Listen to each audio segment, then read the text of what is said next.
Hello and welcome to Geek Out on My Sleeve channel. My name is Carl, and in this video I will be doing a spoiler-free book review of the 2013 Hugo Award for Best Novella, The Emperor's Soul, written by Brandon Sanderson and narrated by Angela Lin. We are counting this as one of the books for our 52 book challenge. If you're not familiar with that, we will include that in the links below. If you haven't already, please like and subscribe for more spoiler-free book reviews and weekly book discussions, also known as Geek Outs. The Emperor's Soul is 144 pages long. The audio format is 3 hours and 55 minutes. And this novella is also included in the 2016 Arcanum Unbounded, the Cosmere collection.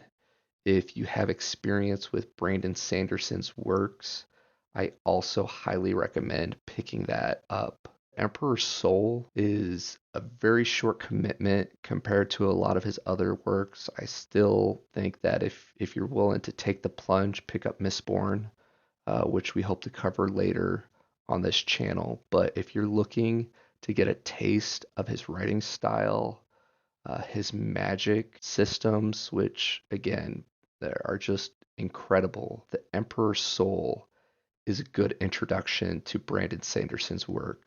Jumping into Goodreads' summary of The Emperor's Soul by Brandon Sanderson, as previously stated, also available in the Arcanum Unbounded, the Cosmere collection.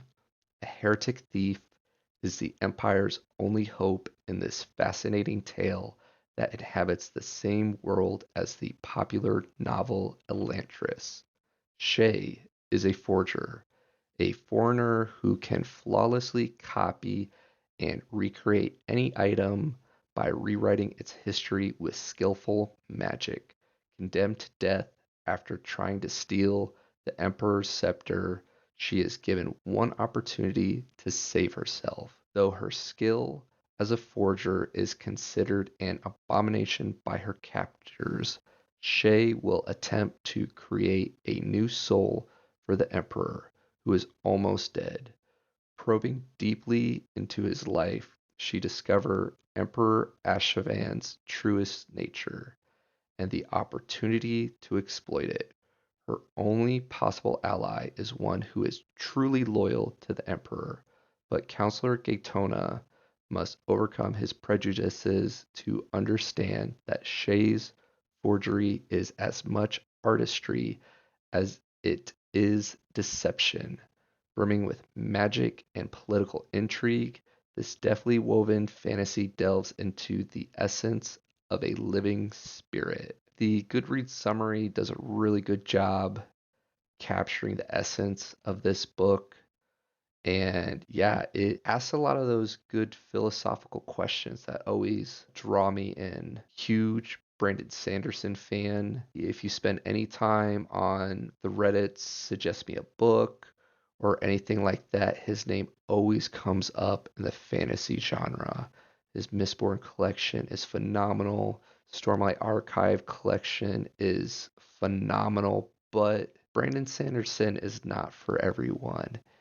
And before anybody goes and makes the commitment to, the Stormlight Archive, which is supposed to be a 10-volume epic fantasy series, I highly recommend starting with The Emperor's Souls first. A lot of Brandon Sanderson's works are full of in-depth magic, which this certainly falls into this category. The magic system is unique. Brandon Sanderson is well known for crafting magic systems that follow his own set of rules. They're not incredibly overpowered. As a forger, they can stamp something and change it, but there are rules in place. They have to understand the history. They have to know all these things, and to become a forger, it takes a very special kind of person, and Shay is truly incredible to follow her in this story for the 100 or some days that it takes place. but most of his stuff is long and spends a lot of time world building, setting everything up. For Emperor's Soul, he just doesn't have the time. It's less than 4 hours in audiobook, yet it's an incredible story. It gives you a good taste of his writing style, his ability to craft these incredible magic systems. This is spoiler-free review, but I just wanted to read an excerpt from this book that really had a big impact on me. He hadn't understood. There was rarely an obvious branching point in a person's life. People change slowly over time. You didn't take one step, then find yourself in a completely new location. You first took a little step off a path to avoid some rocks. For a while, you walked along the side of the path, but then you wandered out a little way to step on softer soil. Then you stopped paying attention as you drifted farther and farther away.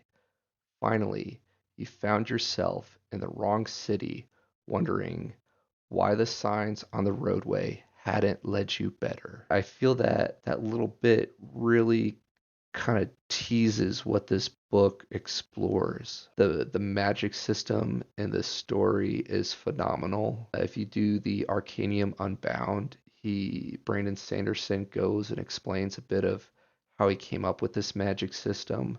I don't have that right in front of me, but I did pull some notes from the development from coppermine.net, and I'll include the link below. But the idea of forgery as a magic system was developed by Brandon Sanderson during a trip to the National Palace Museum in Taiwan. While investigating the museum, Brandon Sanderson was inspired by East Asian seals, which had been applied to works of art by ancient Chinese nobility who appreciated the works.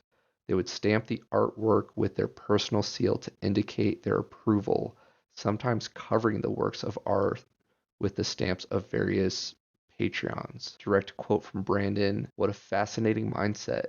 Imagine being a king, deciding that you particularly liked Michelangelo's, David's, and so having your signature carved across the chest." That's essentially what this was. So, to reiterate, Brandon Sanderson is considered like one of the top modern fantasy writers. I really admit that I am a huge fan of his works. The majority of the book takes place in one room and you only have a handful of characters, but it's just so moving. And it really makes you think, which I'm a sucker for when it comes to stories. Typically, I read something with a lot more action in it, which there's not a whole lot in this novella. There's a little bit. With all that said and done, keep an eye on our calendar on geekonmysleeve.com for our upcoming book discussions. The Emperor's Soul, I'm open-minded to doing a Geek Out session where we invite other guests to come on and discuss it, but it's probably going to be lower on the list. We'll get some feedback from the community to see if we want to add it to the list, but there's so many other pieces from Brandon Sanderson I think we will geek out on sooner than later. Thanks for taking the time to check out this spoiler-free book review, and we hope to geek out with you here soon.